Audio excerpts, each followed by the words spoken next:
Hello students, कैसे हैं आप लोग? होपफुली बढ़िया हैं, घर पर हैं, सुरक्षित हैं। तो लीजिए जी, मैं आ गया आपके सामने एक नया लेक्चर लेकर। इस लेक्चर में हम लोग नया चैप्टर शुरू करेंगे, बेसिकली चैप्टर नंबर 1, जिसका नाम है मैनेजमेंट। और आपको याद होगा लास्ट लेक्चर में हमने क्या कवर किया था? लास्ट लेक्चर में हमने ये कवर किया था कि कौन सा चैप्टर कितने नंबर का है, कौन सी बुक कितने नंबर की है। हमने चैप्टर वाइज मार्किंग स्कीम देखी थी, यूनिट वाइज मार्किंग स्कीम देखी थी। उसके बाद मैंने आपको एक स्पेशल चीज भी दी थी उस वीडियो के अंदर, जिसमें हमने ये देखा था कि प्रोजेक्ट का असेसमेंट कैसे होता है। ठीक है, तो ये सारी चीजें आपने देख ली होंगी। चलिए जी, शुरू करते हैं आज की इस लेक्चर को। और इस लेक्चर में हम लोग नया चैप्टर शुरू करेंगे, चैप्टर नंबर 1 मैनेजमेंट। सर ये चैप्टर आखिर है कितने मार्क्स का? तो भाई 5 मार्क्स का चैप्टर है। काफी अच्छा चैप्टर है और बहुत अच्छा बेस बनाएगा बेसिकली बिजनेस स्टडीज के बारे में। ठीक है, तो चलिए शुरू करते हैं इस चैप्टर को। चैप्टर का नाम है जी मैनेजमेंट। मैनेजमेंट, और मैं आपको बता दूं इस वर्ड से आप काफी वाकिफ भी होंगे। कई लोगों ने सुना होगा मैनेजमेंट वर्ड को भाई, क्योंकि सब लोग कहीं ना कुछ मैनेज जरूर करते हैं। सो मैनेजमेंट क्या होता है सर? मैनेजमेंट कहीं ना कहीं मैनेज करना चीजों को, इसी को मैनेजमेंट कहते हैं। तो भाई साहब मैं आपको बताऊं, मैनेजमेंट वर्ड का मतलब उसकी स्पेलिंग में ही है। मैं मैनेजमेंट वर्ड के स्पेलिंग को तोड़ देता हूं, ठीक है जी। मैनेजमेंट टी का मतलब लिखा मैंने थिंग्स यहां पर। भाई मैनेज करना, क्या करना जी? मैनेज करना। किसको? मैन का मतलब लोगों को, और टी का मतलब मैंने लिख दिया यहां पर थिंग्स को। तो भाई चीजों को और लोगों को मैनेज करने के प्रोसेस को मैनेजमेंट कहा जाता है। तो सर मैनेजमेंट क्या होता है? Management is a process of managing the man and things. लोगों को और चीजों को मैनेज करने के प्रोसेस को मैनेजमेंट कहते हैं। सो management is a process of managing the man and things. लोगों को और चीजों को मैनेज करना ही मैनेजमेंट कहलाता है। होपफुली आपको समझ में आ गया मैनेजमेंट क्या होता है। चलिए जी, ये तो था मैंने नाम से मतलब निकाला। जैसे कि आपको मेरी हैबिट पता ही है कि मैं हमेशा क्या करता हूं, जो भी वर्ड होता है, जो भी चैप्टर का नाम होता है, उससे ही उसका मतलब निकालने की कोशिश करता हूं। आइए आगे बढ़ते हैं, फिर टेक्निकल डेफिनेशंस की तरफ चलते हैं। सो मैनेजमेंट क्या होता है भाई? देखो भाई, मैं भी मैनेजमेंट करता हूं, आप भी मैनेजमेंट करते हो, सभी लोग कहीं ना कहीं कोई ना कोई मैनेजमेंट जरूर करते हैं। तो सर ये मैनेजमेंट होता क्या है बेसिकली? देखिए भाई, आपने भी तो अपने भाई से अपना काम करवाया है। और जब आपको स्कूल की फाइल बनानी होती है तो आप भी तो अपने भाई और बहनों को बोलते हो, भाई मेरी यार ये फाइल बना दे, बहन ये प्लीज मेरी ये पेज लिख दे पूरा। ठीक है, तो कहीं ना कहीं यही मैनेजमेंट है। सर कैसे ये मैनेजमेंट हुआ? मैनेजमेंट का मतलब क्या होता है भाई? मैनेजमेंट का मतलब होता है अपना काम दूसरों से करवाना। अपना काम दूसरों से करवाना, इसी को मैनेजमेंट कहते हैं। भाई मैनेजर कभी खुद कोई काम नहीं करता। मैनेजर का काम खुद करना नहीं होता, मैनेजर का काम होता है दूसरों से काम करवाना। ठीक है जी। और एक अच्छा मैनेजर क्या है कि कितने अच्छे से वो दूसरों से काम करवा लेता है, वही एक अच्छा मैनेजर होता है। सो मैनेजमेंट का मतलब क्या होता है? देखो डेफिनेशन में भी यही बात लिखी है, अपना काम दूसरों से करवाना। यही डेफिनेशन में भी लिखा है। क्या लिखा है भाई डेफिनेशन में? Management is a process. क्या होता है सर? मैनेजमेंट एक प्रोसेस है जिसमें क्या करते हैं? Getting things done. सर अपना काम करवाते हैं किससे? दूसरों से। किससे करवाते हैं जी? दूसरों से। With the aim of achieving objective. भाई आप दूसरों से काम क्यों करवा रहे हो? ताकि आप अपना ऑब्जेक्टिव अचीव कर सको, ताकि आप अपना ऑब्जेक्टिव अचीव कर सको। So management is the process of getting things done through others. अपना काम दूसरों से करवाना with the aim of achieving objectives, ताकि ऑब्जेक्टिव्स को अचीव किया जा सके। कैसे अचीव किया जा सके सर? इफेक्टिवली एंड एफिशिएंटली, ताकि आप इफेक्टिवली और एफिशिएंटली गोल को अचीव कर पाओ। सर ये इफेक्टिवली और एफिशिएंटली क्या होता है? अभी 5-10 मिनट बाद बताऊंगा इन दोनों वर्ड का मतलब। अभी ये बताओ कि इसका मतलब समझ में आ गया कि मैनेजमेंट क्या होता है? तो sir management is a process. Sir management एक प्रोसेस होता है जिसके द्वारा हम अपना काम दूसरों से करवाते हैं। ठीक है, किसने करवाते हैं? ताकि ऑब्जेक्टिव्स को अचीव किया जा सके इफेक्टिवली और एफिशिएंटली। ठीक है, इफेक्टिवली और एफिशिएंटली अभी के लिए अच्छे से, ताकि हम अच्छे से अपना काम दूसरों से करवा सकें। इसी को क्या बोलते हैं सर? इसी को मैनेजमेंट बोलते हैं। अपना काम दूसरों से करवाना आना चाहिए। ठीक है, एक अच्छा मैनेजर कौन होता है? जो अपना काम दूसरों से अच्छे से करवा लेता है, वही एक अच्छा मैनेजर होता है। ठीक है, तो फटाफट जैसे मैंने अंडरलाइन कर रखा है, वैसे आप लोग भी अंडरलाइन कर लीजिए फटाफट इसको।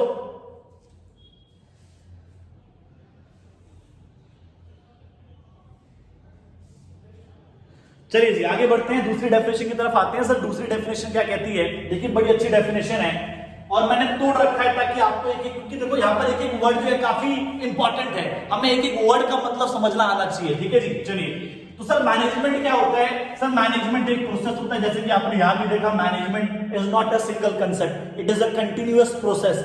मैनेजमेंट क्या है सर? एक कंटिन्यूअस प्रोसेस है जिसमें किया क्या जाता है। सर क्या होता है इस कंटिन्यूअस प्रोसेस में? हम कुछ ना कुछ डिजाइन करेंगे और कुछ ना कुछ मेंटेन करेंगे। Sir management is a process. Management क्या है? मैनेजमेंट एक प्रोसेस है। सर कैसा प्रोसेस? जिसमें कुछ ना कुछ डिजाइन किया जाएगा और कुछ ना कुछ मेंटेन किया जाएगा।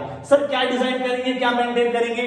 तो भाई एक ऐसा एनवायरमेंट डिजाइन करेंगे और एक ऐसा एनवायरमेंट मेंटेन करेंगे। ठीक है, तो क्या बोला मैंने? Sir management is a process in which we need to design and maintain, जिसमें हमें क्या करना है सर? डिजाइन करना है और मेंटेन करना है। क्या डिजाइन करना है, क्या मेंटेन करना है? सर एक ऐसा एनवायरमेंट डिजाइन करना है, एक ऐसे एनवायरमेंट को मेंटेन करना है जिसमें individuals are working together, in which, जिसके अंदर इंडिविजुअल्स आर वर्किंग टुगेदर, जिसमें इंडिविजुअल्स जो है साथ मिलकर काम करते हैं। ठीक है, in which individuals are working together. Sir किस लिए? टू अचीव ग्रुप गोल्स को अचीव करने के लिए। एक ऐसा प्रोसेस है जिसमें हम डिजाइन करेंगे और मेंटेन करेंगे। क्या डिजाइन करेंगे, क्या मेंटेन करेंगे जी? एन एनवायरमेंट, एक ऐसा environment in which individuals are working together, जिसमें इंडिविजुअल्स जो है साथ मिलकर काम करेंगे ताकि ग्रुप गोल्स को अचीव किया जा सके।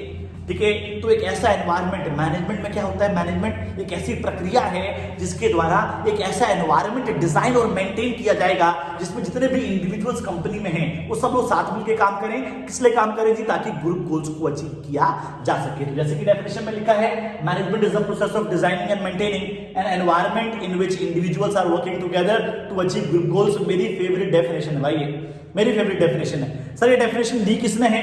तो भाई ये डेफिनेशन दी है हारोल्ड कुंट्ज एंड हींज विहरिच ने। नाम याद रखिएगा, अगर नाम लिख के आओगे तो टीचर के ऊपर इंप्रेशन पड़ेगा। क्या नाम है जी? Harold कुंट्ज and hinge विहरिच। हींज विहरिच उतार लीजिए। तो भाई ये था हमारा, इतना ही था। अब आगे बढ़ते हैं नेक्स्ट टॉपिक की तरफ। नेक्स्ट टॉपिक में हम लोग क्या करेंगे? कुछ इंपॉर्टेंट टर्म्स जो मैंने यहाँ अंडरलाइन करी हैं उसको समझेंगे कि है क्या। ठीक है, प्रोसेस का मतलब जानेंगे, इफेक्टिवली और एफिशिएंटली का मतलब जानेंगे। ठीक है, कि आखिर ये होता क्या है। चलिए जी आगे बढ़ते हैं। आगे हमें देखना है जी जो मैंने अंडरलाइन किए थे जो वर्ड्स, ठीक है, डेफिनेशन के अंदर, उन वर्ड्स को हम लोग दोबारा से पढ़ेंगे क्योंकि वो बहुत इंपॉर्टेंट वर्ड्स हैं। Important terms used in management. Sir कुछ टर्म्स थी जो इंपॉर्टेंट टर्म्स थी, उसको दोबारा से जो मैनेजमेंट के अंदर यूज होती है दोबारा से एक बार हम डिटेल में पढ़ते हैं कि आखिर वो टर्म्स हैं क्या। ठीक है, तो पहली टर्म थी प्रोसेस। बार बार ये वर्ड आ रहा था, management is a process, management is a process. ठीक है, तो मैं बता दूं इस चैप्टर का सबसे इंपॉर्टेंट वर्ड वो प्रोसेस ही था।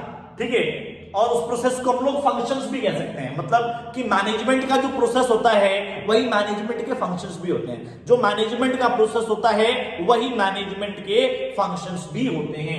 ठीक है, तो जो मैनेजमेंट का प्रोसेस है वही फंक्शंस है।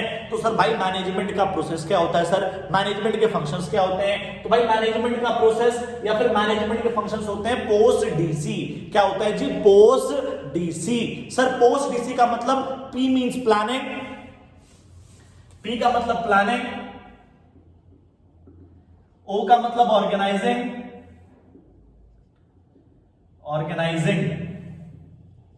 S means staffing, D means directing और सी मीन्स कंट्रोलिंग।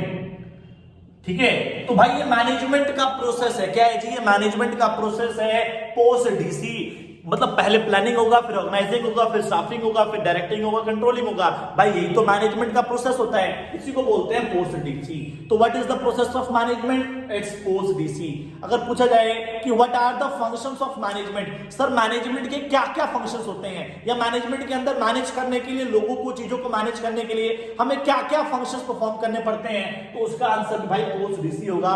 प्लानिंग करना पड़ता है, ऑर्गेनाइजिंग करना पड़ता है, स्टाफिंग करना पड़ता है, डायरेक्टिंग करना पड़ता है और कंट्रोलिंग करना पड़ता है। ठीक है, so these are the 5 functions of management. और मैं आपको बता दूं जो पेपर में, बोर्ड में जो क्वेश्चंस आते हैं केस स्टडी के, उसमें 20 to 30% केस स्टडीज के अंदर यही पूछा जाता है कि identify the function of management highlighted in the above case. ठीक है, तो फंक्शन ऑफ मैनेजमेंट आपको पहचानना होता है। तो फंक्शन ऑफ मैनेजमेंट तो तभी पहचानोगे जब पता होगा क्या होता है फंक्शन ऑफ मैनेजमेंट। और मैंने आपको बता दिया कि फंक्शन ऑफ मैनेजमेंट का मतलब पोस्ट डीसी। इसका मतलब ये हुआ कि जो भी क्वेश्चंस आएंगे आपके केस स्टडी के, उसके अंदर आंसर सिर्फ इन पोस्ट डीसी में से ही कोई होने वाला है।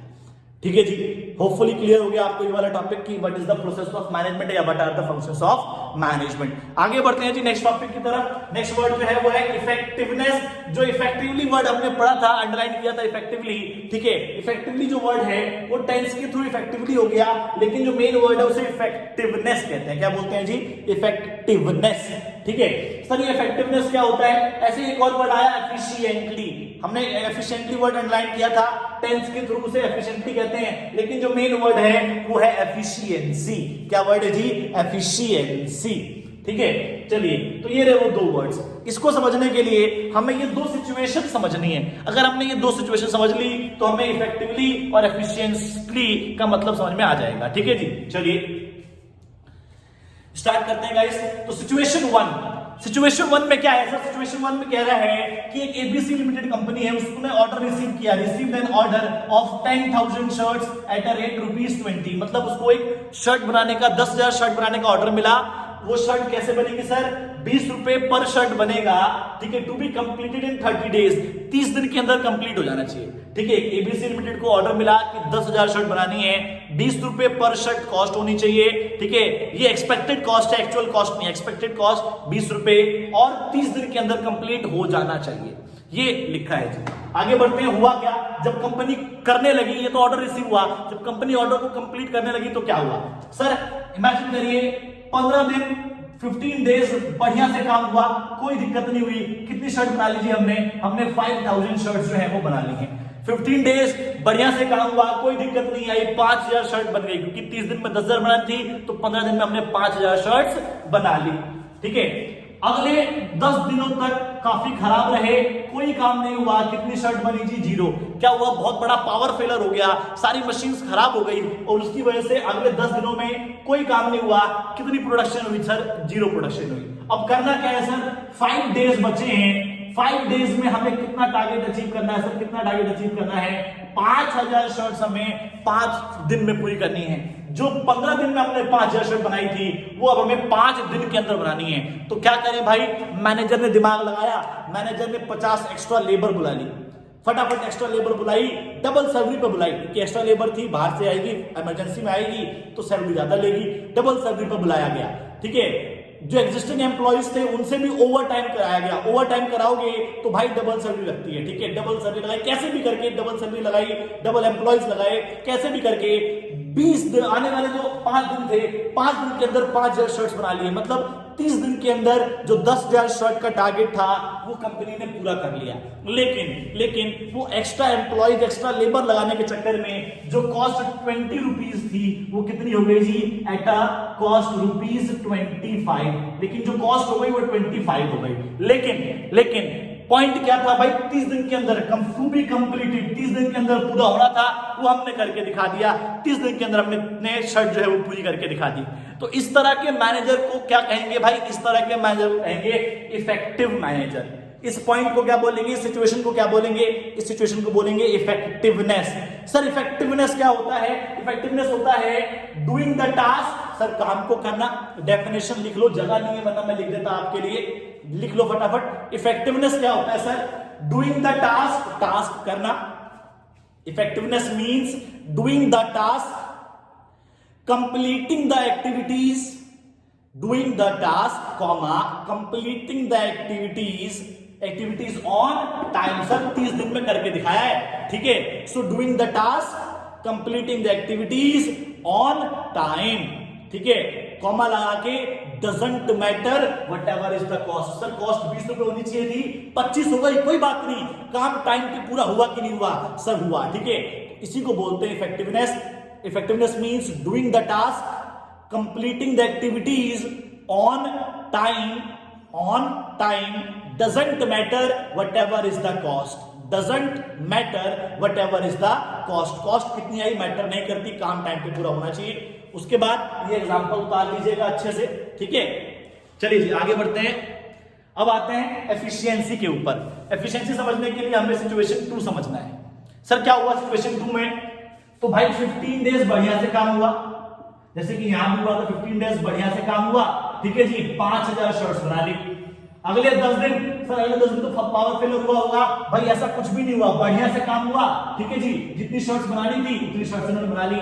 बाकी 5 दिन बचे, 5 दिन में भी जितनी शर्ट्स बनानी थी, मतलब टोटल मिला के 5000 शर्ट्स ले गई थी, तो दोनों को मिला के 5000 शर्ट्स यहाँ बना दी। मतलब कि सर 30 दिन में 10,000 शर्ट्स बना भी ली इन्होंने, और सर टाइम पे काम पूरा होने की वजह से, कोई एक्स्ट्रा लेबर एम्प्लॉय ना करने की वजह से, to be at a lesser cost, cost बचा ली। मतलब इन्होंने वो काम 18 रुपए में करके दिखा दिया। इन्होंने काम 18 रुपीज में, एट द रेट ₹18, 18 रुपए में कर दिखाया। सर कैसे कर दिखाया? देखो, कोई भी एक्स्ट्रा लेबर नहीं लगाई, कोई भी एक्स्ट्रा एम्प्लॉय नहीं लगाए, ठीक है। तो इसकी वजह से क्या हुआ, टाइम पे भी पूरा हो गया, इसकी वजह से कहीं ना कहीं कॉस्ट जो है वो कम हो गई। तो मतलब कि doing the task, completing the activities at minimum cost, sir कम से कम कॉस्ट में काम पूरा किया। सर 30 दिन में कर लिया क्या? हाँ 30 दिन में कर लिया। 30 दिन में किया चाहे नहीं किया, 32 दिन में कर लिया, 34 दिन में कर लिया, लेकिन काम को कम से कम कॉस्ट में करना क्या होता है सर? काम को कम से कम कॉस्ट में करने को एफिशिएंसी और एफिशिएंटली कहते हैं। ठीक है जी, समझ में आया? मतलब कि काम कम से कम कॉस्ट में हो, ठीक है। टाइम कितना भी लग जाए, 20 दिन लग जाए, 50 दिन लग जाए, 100 दिन लग जाए, काम कम से कम कॉस्ट में होना चाहिए। उसे क्या बोलते हैं? उसे बोलते हैं एफिशिएंसी या फिर एफिशिएंटली। और जब काम टाइम पे पूरा हो, कॉस्ट कितनी भी लग जाए, उसे बोलते हैं इफेक्टिवनेस। तो होपफुली आपको समझ में आ गया कि होता क्या है। एक बार इसको भी डिफाइन कर लो, एफिशिएंसी को। एफिशिएंसी को डिफाइन कर लीजिए। Efficiency means doing the task. Efficiency means doing the task, task को करना, completing the activities, completing the activities, activities को कंप्लीट करना, doing the task, completing the activities at minimum cost, eight minimum cost, doesn't matter whatever is the time. Time पे पूरा हुआ, time से पहले हुआ, टाइम के बाद हुआ, मतलब नहीं बनता। काम कम से कम कॉस्ट में होना चाहिए। और देखो यहाँ पर काम कम से कम कॉस्ट में हो रखा है। Doing the task, completing the activities at minimum cost, doesn't matter whatever is the time. Time कितना भी लग जाए मतलब नहीं बनता, काम कम से कम कॉस्ट में होना चाहिए। आ गया समझ में? होपफुली आपको आ गया समझ में। अब एक ट्रिक देता हूं। सर क्या होता है बेसिकली पेपर में बच्चा कंफ्यूज होता है कि इफेक्टिवनेस क्या था, एफिशिएंटली क्या था, क्योंकि दोनों कहीं ना कहीं सेम है, ठीक है। बस बहुत माइनर डिफरेंस है, डेफिनेशन भी लगभग सेम है, बहुत माइनर डिफरेंस है। तो बच्चा कंफ्यूज हो जाता है। एफिशिएंसी में इफेक्टिवनेस लिखता है और इफेक्टिवनेस में एफिशिएंसी लिखता है, ठीक है। तो ये आपको नहीं करना। मैं एक ट्रिक देता हूं, उस ट्रिक का इस्तेमाल करके आप कभी जिंदगी में गलती करोगे ही नहीं, ठीक है। चलिए क्या ट्रिक है सर? एक बार प्रोनाउंस करिए जोर से, इफेक्टिवनेस। इफेक्टिवनेस प्रोनाउंस करके देखो, इफेक्टिवनेस। टी आ रहा है सर, जब मैं बोल रहा हूं ना टी पे ज्यादा जोर पड़ रहा है। जब मैं बोल रहा हूं इफेक्टिवनेस तो टी पे ज्यादा जोर पड़ रहा है, इफेक्टिवनेस, टी, ठीक है। तो भाई मैंने क्या किया, यहां से टी वर्ड निकाल लिया। सर टी का मतलब क्या होता है? टाइम। तो भाई मैं तो ये कह रहा हूं, doing the task on time is known as effectiveness. देखा सर ट्रिक है ना? टी निकाला, टी का मतलब होता है टाइम, तो doing the task on time is known as effectiveness. अब प्रोनाउंस करिए एफिशिएंसी, जोर से करिए, एफिशिएंसी, एफिशिएंसी। सर सी निकल के आ रहा है, एफिशिएंसी का सी है ना? तो भाई मैंने सी वर्ड को यहां पर क्या किया, सी वर्ड को यहां से बाहर निकाल लिया। उसी का मतलब होता है कॉस्ट। तो भाई यही तो होता है एफिशिएंसी का मतलब, doing the task at minimum cost, काम को कम से कम कॉस्ट में करना इज नोन एज एफिशिएंसी। तो ट्रिक भी याद कर लिया आपने, है ना? इफेक्टिवनेस का मतलब ऑन टाइम, एफिशिएंसी का मतलब on eight minimum cost. Hopefully आपको समझ में आ गया कि क्या था। तीनों इंपॉर्टेंट टर्म्स जो है मैनेजमेंट की आपको समझ में आ गई होंगी, ठीक है। तो बहुत जल्द मिलेंगे लेक्चर 3 के साथ, जिसमें हमें क्या करना है जी, हम लोग आगे बढ़ेंगे, जिसमें हम लोग करेंगे फीचर्स ऑफ मैनेजमेंट, ठीक है। आज की लेक्चर में इतना ही है, जिसमें हमने पूरा इंट्रोडक्शन टॉपिक कवर कर लिया कि मैनेजमेंट का क्या इंट्रोडक्शन होता है। सो होपफुली स्टूडेंट्स आपको ये लेक्चर अच्छा लगा होगा, आपको सब कुछ समझ में आ गया होगा, क्योंकि मैंने बहुत डिटेल में, बहुत तसल्ली में एक वर्ड का मतलब बताया आपको, ठीक है। अगर फिर भी कोई डाउट अगर आपको आता है तो आप मेरे व्हाट्सएप नंबर पे मुझसे डाउट पूछ सकते हैं। मेरा व्हाट्सएप नंबर नीचे डिस्क्रिप्शन में मैंने दे दिया है, ठीक है। और मैं आपको बता दूं, हमारे मिशन 100 क्लासेस पे रेगुलर लाइव क्लासेस हो रही हैं। अगर हमारे यहाँ आप रेगुलर लाइव क्लासेस लेना चाहते हैं, जिसमें मैं और अच्छे से पढ़ाता हूँ और डिटेल में पढ़ाता हूँ, आपसे मेरा इंटरेक्शन हो पाता है, तो अगर आप लाइव क्लास लेना चाहते हैं तो मेरे नीचे जो नंबर दे रखा रखा है, ठीक है। रिसेप्शन का जो नंबर है आप उस पर कॉल करके रेगुलर लाइव क्लासेस के लिए अप्लाई कर सकते हैं, ठीक है। अगर आपको ये वीडियो अच्छी लगी हो तो प्लीज हमारे वीडियो को सब्सक्राइब करिए, लाइक करिए, ठीक है जी, और वीडियो को शेयर भी करिए ताकि आपको और अच्छे वीडियोस में देता रहूं, ताकि मुझे मोटिवेशन मिलता रहे, ठीक है जी। तब तक के लिए घर पर रहिए, सुरक्षित रहिए, अपने आसपास सफाई रखिए और पढ़ते रहिए, पढ़ाते रहिए, ज्ञान बांटते रहिए। तब तक के लिए हैव अ गुड डे। जय हिंद, जय भारत।